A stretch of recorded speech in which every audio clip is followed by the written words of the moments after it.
All right, guys, so today we're going to go over capacity, what it is, and why it is important, and how you train it, and what it kind of looks like. So, long story short, I'll be using a few different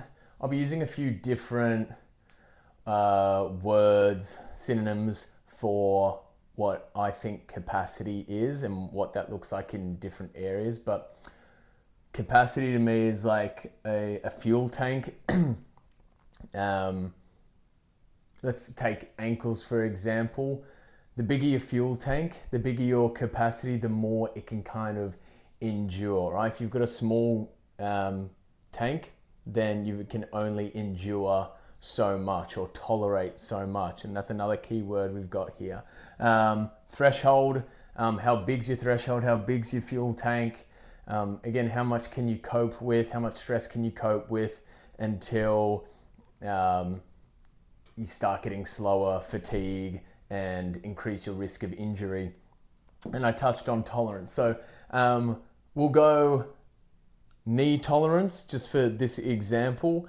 But why I think it's important, we can just talk generally that, you know, if people are walking enough, they're getting their 10,000 steps in, they're having impacts. We need some kind of tolerance in our knees. We need strength. We need endurance in our knees to withstand the certain loads and demands kind of placed on it.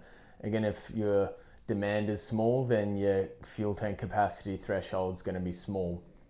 But if I'm not used to walking 10,000 steps, or I only do 2,000, 3,000 steps a day, and I go and do 50,000 steps, something on knees maybe, we're not sure, but knees, there's a likelihood that the knees might kind of blow up because they're just not used to that level of impact, and their threshold and capacity is so small.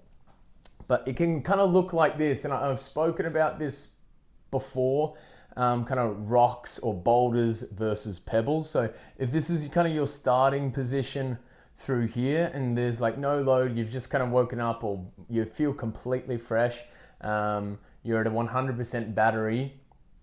If you were to do a like back-to-back single leg extensions, or like a rear foot elevated split squat with like heaps of knee bend, and you were to do that Monday, Tuesday, Wednesday, Thursday, by Friday, like you've exceeded your knee tolerance or knee threshold capacity, and you might develop a bit of like tendonitis or something like that.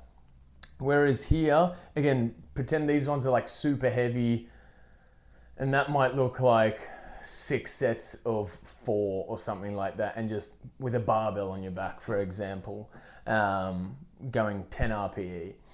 But here we might go, we're hitting legs, or we're doing squats, then split squats, then leg extensions, but like small amounts, but a few times, or like several times a week or something like that. Another example could just be, walking, all right? It's an impact, all right? So think of this as like the stimulus through here. This is our rear foot elevated split squat, but this is our 10 steps of walking. And we're kind of not, if we're not used to that, not to say these are the same, but they could be the same. Some are stacked in boulders and some are stacked in pebbles.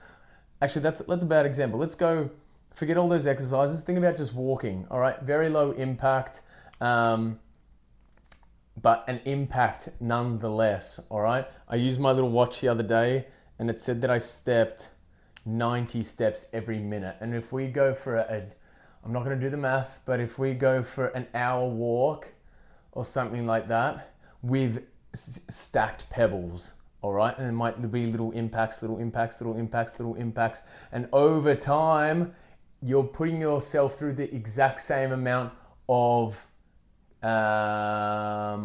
or you've capped out your capacity, your threshold, your tolerance, your gas tank, fuel tank, and you've reached your kind of limit here essentially. And this is where fatigue and increase of injury might occur, or there might be a combination of both. You go for a big workout, little walk, and you're just not used to. So how do we kind of increase this bar here, this is an average, no, it's a good pen, just bought it.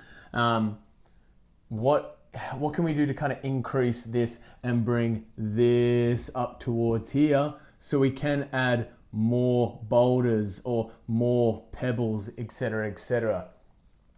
And that will kind of look like a lot of normal exercises. However, for me personally, I really like isometric things. So, and what an isometric is essentially just like a hold, and I'll try and kind of describe it here, where an isometric is such low impact, or it can be. Think of it just like a single leg wall sit through here. It might take a little while for it to fatigue, but I'm creating a little bit more endurance there. So time under tension, essentially, all right? So we can do that through isometrics and develop a little bit more capacity, endurance, muscular endurance, all that kind of stuff in a isometric fashion. Or sleds are super popular. I love a sled, so reverse leg drag, pushes, pulls, all that kind of stuff. Again, low impact, just such high time under tension. So generally, like this stuff we can get away with because we can do this multiple times and kind of get away with it. Whereas like if we're trying to increase capacity by going like a Bulgarian squat super heavy, like there's more likelihood it's going to be a bit of a flare up.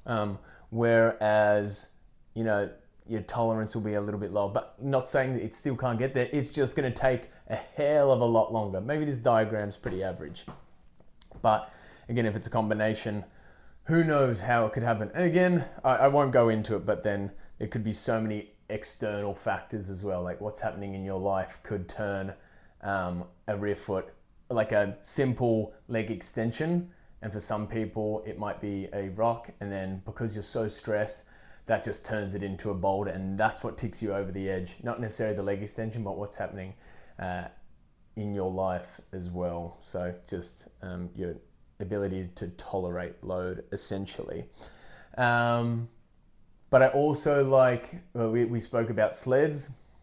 Reverse sleds are really good. Again, they incorporate like a lot of knee flexion and knee extension, so bending of the knee, like, and squeezing of the quad. So you get like a little movement pattern there. Also, I really love just like leg extensions. All right, single leg extensions, you might put like 10 kilos on, maybe not even, and just do reps and just get the juiciest quad pump of your life. And that's how you kind of increase capacity. And then the last thing I will say to wrap this up, hopefully you're still watching and it's somewhat interesting. You're like, oh, I never thought about that. Or you might be saying, duh, of course you sped. Almost lost my train of thought. I did split squats. We said sleds. If you are experiencing, that's what I was going to say. If you are experiencing like patella tendonitis, so like, or just like any tendonitis in the knee, and it's just like, this kind of flares up a little bit. You must build strength back up. Otherwise, if you do not build strength, you do not like expose load or something heavy towards the knee, it will just get weaker. It'll atrophy. The muscles around the knee, quads will get smaller because it's just not getting any stimulus to help or assist with growth. So how do we assist with growth? It's not going to be big boulders. We're going to look at big pebbles. So again, wall sits, almost like, yeah, we're sore. I'm kind of losing my train of thought, but bear with me here. A good way to kind of get back is just low stimulus stuff, but we can drag that on for a long period of time through isometrics, through high time under tension exercises like sleds and leg extensions as well. So hopefully that kind of helps. Replace knee with anything. It could be hamstring, it could be shoulder, it could be glute or whatever. Think about fuel tank, and again, I want you to think about like running, and what hamstring tolerance and all that kind of stuff. And, you know, think of any quality, all right? Speed tolerance. And again, I could go on forever, but increasing your capacity is a great idea for long-term, like a lifestyle, whether you're an athlete or not. But like, yeah, being able to withstand the demands of your life is super important. So I hope that helps. If anyone's got any questions or they're interested to what I say, like comment, message me. I love a chat about this stuff. I find it very interesting, very passionate about this stuff. So message, whatever. Anyways, see ya.